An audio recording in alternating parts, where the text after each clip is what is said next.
Quem estragou marcou 2024. Vamos nós outra vez, é? Mais um ano, mais um quilo, mais um ordinário. Tan. Como já devem ter reparado, o último ordinário meu, do ano, neste caso o primeiro, porque tal como um filho de monarcas sai sempre atrasado, tem sido uma retrospectiva humorística das personalidades que de alguma forma estragaram o ano em questão. Infelizmente, como já é o terceiro ordinário destes que faço, fui-me apercebendo de certos padrões que são, a menos que essas personalidades faleçam, o que infelizmente não se tem verificado, as ditas tendem a ser quase sempre as mesmas. O que lamentavelmente rouba imprevisibilidade e graça a este formato. Certo. Afinal, quem é que poderia imaginar que um gajo, quando tem muito poder e poucos escrúpulos, e são sempre gajos, no ano a seguir tem ainda mais poder e ainda menos escrúpulos? Sim, estou a pensar no Elon Musk. Pelos vistos também há juros compostos para a falta de caráter. De maneiras que este ano, e provavelmente daqui em diante, o ordinário de fim de ano não irá apenas escarnecer quem estragou o ano, mas também recordar quem ou o que o marcou, inclusive pela positiva, porque dizem os TikToks que as boas memórias fazem bem à saúde mental. Por isso, sem mais demoras, venha à lista. 10. Uma das figuras de 2024 foi José Castelo Branco. Sim, o ano 2024 e Betty Grafstein têm algumas coisas em comum. Ambos estiveram à mercê de líderes tiranos, ambos têm os dias contados e ambos foram marcados por José Castelo Branco. Porém, não é fácil classificar a relação tóxica entre Castelo Branco e Betty. Violência doméstica, violência geriátrica, tentativa de reciclagem. É que ao longo dos tempos fizeram à Betty o mesmo que fizeram com os oceanos. Encheram-na de microplásticos, o que não é nada pacífico. Felizmente, ela ainda teve força e discernimento para denunciar os abusos. Para a história, fica a lição de que ninguém é melhor do que uma designer de joalharia para dar pérolas a porcos. José Castelo Branco tem de resto um histórico de violência maior que os lábios da própria Betty. Sem contar com as agressões ao bom gosto, ao bom senso e à Lady Claro, só em 2024 Castelo Branco apertou o pescoço a um gajo num restaurante no bairro Alto, deu uma chapada noutro gajo na rua e agrediu uma ex-empregada com uma vassoura. Depois disto tudo, como é possível que ainda haja gente a dizer que ele não bate bem? Enfim, quem poderia prever que uma pessoa que anda com alguém pelas joias, afinal não é uma joia de pessoa? Lindo. 2024 foi o ano das eleições mais surpreendentes de sempre.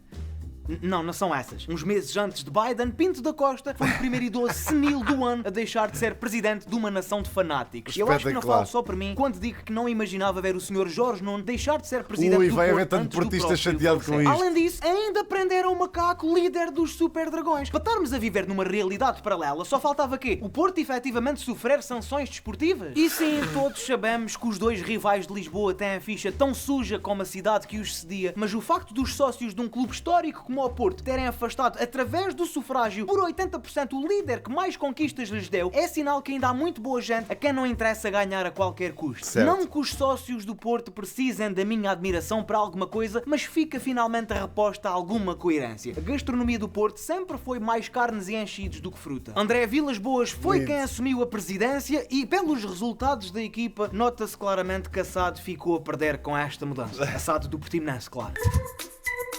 Boa. 2024 foi ano de Jogos Olímpicos, mas a verdade é que sem ir à Wikipédia já ninguém se lembra de quem ganhou o quê. Nem interessa. O que fica sempre para a história de qualquer evento internacional são os memes ou os memes. No caso destas Olimpíadas de Paris, fica o turco do tiro ao alto. Exatamente, fica o coitado do francês quem calhou com a sua vara noutra vara no salto à vara. E sobretudo fica a senhora australiana que foi fazer breakdance. E eu sei que vocês não leram, mas no guião eu escrevi breakdance com 4 aspas de cada lado. Não, eu não era capaz de fazer melhor porque, como alguns já saberão, nem a porra do esquema é sei dançar, mas houve ali partes na coreografia dela que pareciam ataques epiléticos. Nada contra, a arte é subjetiva, mas todos nós já vimos crianças a fazer aqueles movimentos de limpar o chão com a roupa enquanto fazem uma birra desgraçada num centro comercial. E essas levam sempre medalhas, para birranho, na roupa. E como assim ela sacou-me da dança do canguru? Mas isto é os Jogos Olímpicos ou estamos a fazer mímica no Party & Co? Talvez, do ponto de vista técnico, possa não ter sido a melhor performance de breakdance. Não sei o suficiente sobre o tema, não posso julgar. Agora, nesta guerra desigual contra o esquecimento, Reagan foi das poucas a ganhar alguma coisa nestes Jogos Olímpicos. Quer dizer, quem nadou no Rio também ganhou doenças. De resto, isso é algo que Portugal tem em comum com a França. Para lidar com um Sena poluído, os franceses fizeram um reservatório na cidade, já nós pusemos o nosso na Rádio Cidade. Ai pá, Dário, eu sabia que ia aí parar.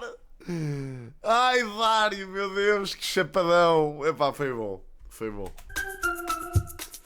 Para mim, este caso resume 2024. Nos Estados Unidos, um gajo matou outro gajo. Ok, isto seria uma manhã normal de quarta-feira, não fosse a vítima tratar-se do CEO de uma das maiores organizações terroristas seguradoras de saúde do mundo. É que Luigi Mangione, o principal suspeito do crime, teria tudo para receber a revolta popular que se dá a qualquer reles criminoso. Só que aconteceu precisamente o contrário e ele está a ser visto como uma espécie de mártir. Também não ajuda que o rapaz seja academicamente bem-sucedido, tenha uma aparência bastante atraente e um carisma irresistível. Nem a Marvel se lembrava, claro que se lembrava, isto é literalmente todas as histórias de super-heróis de sempre. Certo. É que num país onde a saúde é privada e insuportavelmente cara, são as seguradoras quem assume, ou não, as o despesas de healthcare saúde man dos clientes. Só que para estas empresas continuarem a dar lucros estratosféricos, é necessário fazer como aquele expresso à solta na Gar do Oriente e abalroar com desprezo uma série de terminais. Sim, Luigi Mangione alegadamente tirou a vida a uma pessoa, mas quantos milhares de outras não terão morrido também com as políticas gananciosas das seguradoras de saúde? Por causa disto, diz-se por terras de tio Sam que é inacreditável e uma vergonha que no país com a economia mais liberal e desregulada do mundo haja tanta gente a não ter qualquer empatia para com os coitadinhos dos multimilionários. 2024 viu florescer um bromance nacional como não se via desde o Almirante Gouveia e Mel. Por razões óbvias, Ruben Amorim só reunia a simpatia e os corações dos sportinguistas. Porém, assim que se soube que o carismático treinador iria sair do Sporting e, consequentemente, deixar de ser uma ameaça para os rivais, todos os portugueses baixaram a guarda e aceitaram por fim o meigo sorriso do jovem mister. Ruben Amorim passou então a ser admirado por todos, exceto os sportinguistas. Não curtiram essa atitude fatela de bazar a meio da época. Em suma, a malta do Sporting deixou de ser bi por quem lhes comprometeu o bicampeonato. Amorim foi considerado o homem do ano para o Expresso, consensual para todos, menos para o diretor do Expresso. Criou Montenegro. Olha, também a Sérvia queria, estamos pena. Ruben Amorim foi então treinar o Manchester United, mas até ver as coisas não estão a correr bem. Para o registro de muitos Sporting. O Amorim é capaz de vir de vela e ir para o Benfica, malta, que é ainda mais triste, sinceramente. Sportinguistas que vêem assim cumprido uma espécie de vingança. É que o com plantel do Bruno United é tipo uma conta a prazo, demasiado dinheiro investido e não rende quase nada. A situação atual promete dar muitos cabelos brancos a Ruben Amorim, por isso rezamos para que ele ainda tenha o talão do implante capilar. Achas que não? Se há gás para quem 2024 não foi o melhor ano de sempre, é o rapper P. Diddy. Trata-se de um sujeito que, não sendo o Eminem, sempre foi meio slim e bastante shady. Primeiro foi a sua ex, Cassie Ventura, a vir a público denunciar que durante a relação foi constantemente alvo de violência física, psicológica, sexual, extorsão e coação para consumo de droga. Tudo coisas que a minha mãe me jurou que só existia nas traseiras do pavilhão da escola. Só que este depoimento encorajou mais de 120 pessoas a finalmente expor as práticas do Sr. Diddy e que resultaram em mais de 20 processos de crime e a sua consequente custódia federal enquanto aguarda julgamento. É que há várias testemunhas a relatar umas supostas festas de cariz badalhoco-sexual, as chamadas freak-offs, que eram frequentadas por uma enorme lista de celebridades, por políticos influentes e por alguns menores de idade, nas quais se praticava o consumo de drogas, a sodomia não consentida e até a ocasional verbalização de palavrões mal criados. A polícia fez inclusive rusgas a várias propriedades deste barão do hip-hop multimilionário e numa delas encontrou 1000 embalagens de lubrificante. 1000! Eu desde que soube disto nunca mais consegui pensar noutra coisa. 1000 lubrificantes? Como assim? Eu nunca consegui chegar a medo de um frasco sem que aquela merda ficasse fora do prazo. Ótimo, inevitavelmente, Donald Trump acaba por ser um dos protagonistas de 2024. Logo em maio, o Supremo Tribunal declarou o culpado de 34 crimes no caso da atriz porno Stormy Daniels. Desses 34 crimes, de resto tantos quanto o número de cabelos verdadeiros que ainda tem, o senhor cujo processo de bronzeamento consiste em fazer waterboard a uma sopa de marisco, obteve apenas pena suspensa. Em julho, num comício, tentaram dar-lhe um tiro nos cornos e, atendendo ao tamanho daquele cabeção e às incríveis tecnologias americanas, falharam miseravelmente. O mundo inteiro ficou impressionado pelo atirador ter falhado. Até eu tinha acertado, disse o Stevie Wonder. A bala acertou numa das partes do corpo que Trump menos usa, de resto a intenção do atirador era acertar no cérebro, só que a orelha, sendo maior, estava na frente. Em solidariedade para com este pacote de cheetos senciente, os fãs de Trump começaram a usar também um pence na orelha igualzinho. Só menos nas escolas eles usassem mais os livros que as pistolas. Num debate em setembro, alegou que andavam a comer cães gigantes em Springfield. In Springfield, they're eating the dogs, they're eating the cats. Mas como os factos têm pouca importância para os americanos, Trump tornou-se mesmo o primeiro presidente condenado da história. É por estas e por outras que, quando há furacões tornados ou cheias naquele país, o resto do mundo acredita que é só uma divindade qualquer a tentar puxar o autocolismo. Fantástico. Sem dúvida que em 2024 o episódio mais mediático em Portugal foi a fuga da prisão de Val dos Deus. A PJ disse que esta fuga foi uma organização muito complexa, no entanto os senhores saíram pela janela com lençóis amarrados, tal como um desenho animado dos anos 50. Mais ridículo do que isto só se tivessem escavado um túnel. Isso aconteceu mesmo? Em 1978, mais de 100 homens fugiram de Val dos Judeus por um túnel. Pelos vistos, é mais fácil sair de uma cadeia em Portugal do que de uma loja da cadeia normal, que aquela merda parece um labirinto. Este prison break à lusitana contou com a ajuda de cúmplices no exterior que facultaram para a fuga 2 carros atestados e um escadote impecável. Sim, até os nossos prisioneiros já têm mais material do que os técnicos da nós. Dos 5 fugitivos, 3 já foram capturados, sendo que os 2 primeiros foram os Tugas. Somos claramente melhores a jogar à apanhada do que à escondida. Eu não sei se repararam, mas depois de terem capturado o terceiro, a comunicação social andou a dizer que já só faltam os 2 mais perigosos. Como se os primeiros 3 fossem uns porreiraços com quem a gente podia fazer um grupo para ir ao Dr. Y. Essa informação era para quê? É para tranquilizar a população? Já só faltam os perigosos? Bom, assim estou mais descansado. Vou já cancelar as aulas de Krav Maga. Agora, é óbvio que a raiz do problema são as décadas de desinvestimento nas instalações prisionais. Afinal, se aquilo fosse assim tão bom como muitos dizem, ninguém ia querer fugir de lá. Fantástico.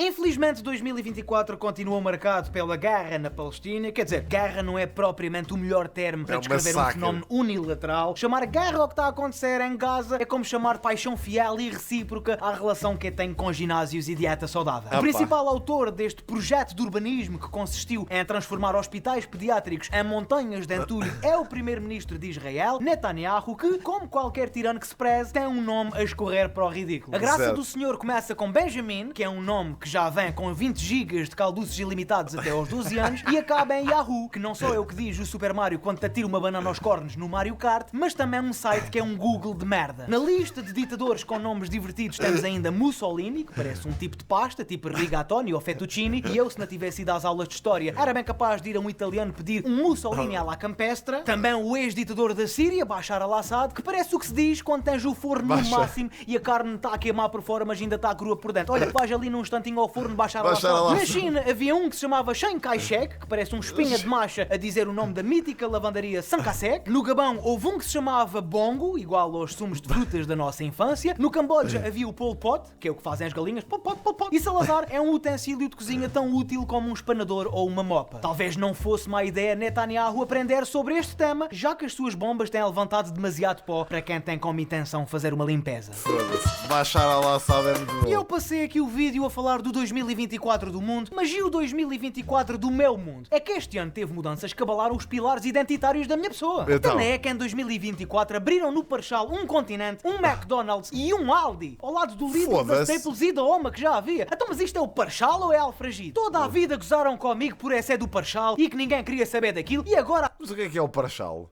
Até já me perguntam se a minha mãe não quer vender a casa. Em 1990 construíram uma ponte nova para irem para Portimão sem passar no Parchal e agora já querem vir ao Parchal de propósito. Antigamente a única forma de haver fibra no Parchal era se fôssemos ao Solmar comprar um pacote de lentilhas e agora até quando estou a cagar apanho 5G. Estádio novo, cemitério novo, jardim novo. Para o ano acabam a eletrificação da linha do comboio e em vez de 80 já ficamos só 40 anos atrasados. Enfim, foi um bom ano para o Parchal, mas também foi para mim. Fui à Bélgica de avião, cumprindo finalmente a premissa dessa mítica canção infantil. Terminei a tour do Pequeno Problema com espetáculos de norte a sul. Foi giro, e a minha equipa daquilo estamos quase a disponibilizar para vocês o solo do Vou Ficar e ainda lancei no meu Patreon dezenas de vídeos exclusivos como este. Desta rua parece que fechamos bem e o fechado não existe.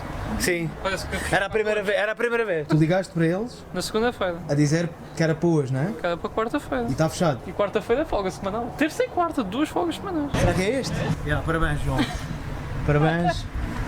Parabéns por teres feito a reserva novamente de um restaurante que está fechado. Esta merda. Nunca tinha visto. Tamanho de pacote de batatas aí. É o padrão, não É o padrão no UK. É porque é individual, é tipo a tu comeres na hora de Eu uma como um vez só. pacote de batatas com 4 vezes o tamanho disto é individual para mim. Certo, por isso é que depois não consegues fazer sprints, mas isso é outra história. Já sabem que podem apoiar-me e ter acesso a estes conteúdos em patreon.com/Dário Guerreiro por apenas 2€ por mês. Muito obrigado ao meu amigo Ruben Remédios por continuar a alinhar nestas macacadas. Obviamente à minha equipa na Kilt. Muito obrigado também a todos vocês por terem continuado a acompanhar as minhas cenas e que no mínimo 2025 seja melhor que 2024. Para mim e para todos vocês, votos de um bom ano e adésinho! Obrigado, Dário. Obrigado nós.